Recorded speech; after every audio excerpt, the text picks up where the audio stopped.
Hello and welcome everybody. Uber stock on 28th November. So let's see that step by step. If you are new to this video, don't forget to subscribe. So I think we are now on 1 week update.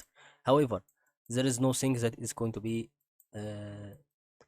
different from between 1 week and 1 day update. So if we think, for example, the part that is going to be about absolutely about this circle, so that goes to be referring back for us that this circle is going to be having a thing between red candles and green candles, but the majority for the number of green candles is going to be the more than the number of the red candles. So if we went for 1 day update here, is going to be giving us reds and green, reds and green. Okay, that's what I absolutely think about since we started to see that Uber stock here on 2019.